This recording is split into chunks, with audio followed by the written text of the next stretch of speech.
लंकेश्वरी उन्नयन कमिटी तथा तेंतुली घाट जो रही पाठागार पक्षर आज महा आलती महा आडंबर पालन करा जाउछि। समाजर मंगल एवं सुवर्णपुर जिल्लार मंगल सकाशे महानदी पठारे यही मंगल आलती करा जाउछि, जेउथिरे हजार हजार भक्त सामिल होइछन्ति एवं स्वच्छ सबुज सुंदर यही अर्थ को नहीं एवं महानदी कूल अनुष्ठित होता महाआलती रे जोग देइछन्ति अनेक भक्त। आसंतु सीधा सड़क पचारिबा जे एठिकार आयोजक रहिछन्ति कोन कहउछन्ति महाआलती को नहीं।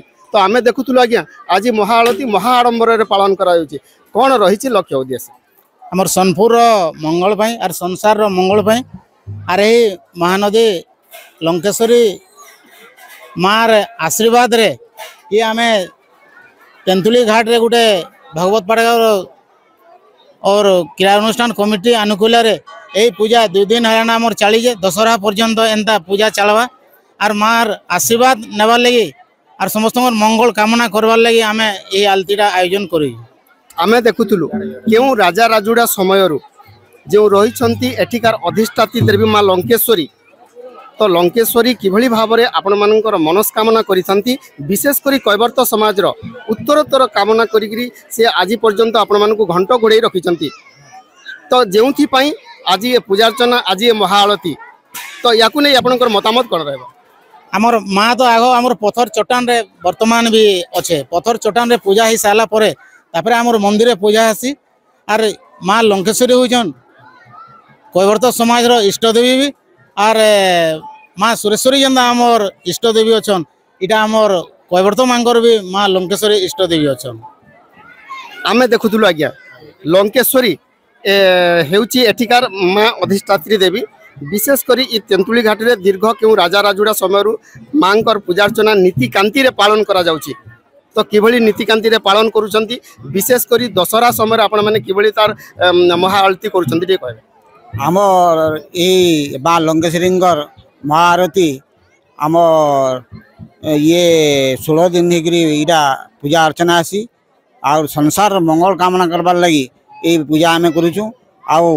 आई आयोजन लंकेश्वरी क्रियानुष्ठान कमिटी तरफ एवं भगवत पाठ तरफ आयोजन करी लंकेश्वरी आरती महाआरती करुचु, जार फल कि आमे बहुत दूर दूरांतर भक्त मान पाई आमे माने भी खुशी होचु, से माने मंकर मनोकामना पूर्ण होकरी से माने भी जाउछन।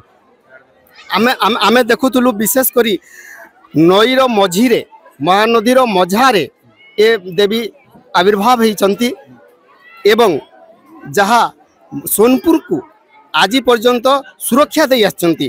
तो याकु नै आपनकर मतामत कोन रहबो?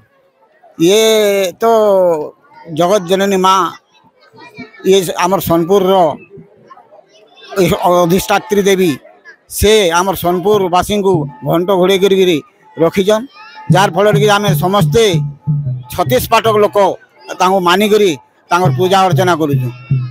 विशेषकर क्यों संप्रदायर लोक मैंने ये पूजार्चना रे सामिल होते? इधरे आमर मत्स्यजीवी समाज आउ कैवर्त समाज लोक बेसी अंशग्रहण करी आयोजन करुछन। तो समानकर उत्तरोत्तर कामना पाई दीर्घ पूजा करा जाउचे। तो आपनकर मतामत कोन रहबो? केउथि पई पूजार लक्ष्य उद्देश्य कने? इता लक्ष्य हो जे समस्तकर मनस्कामना पूर्ण हवा आउ देशर सुरक्षित होगी भल रहबा इटा हमर मनस्कामना।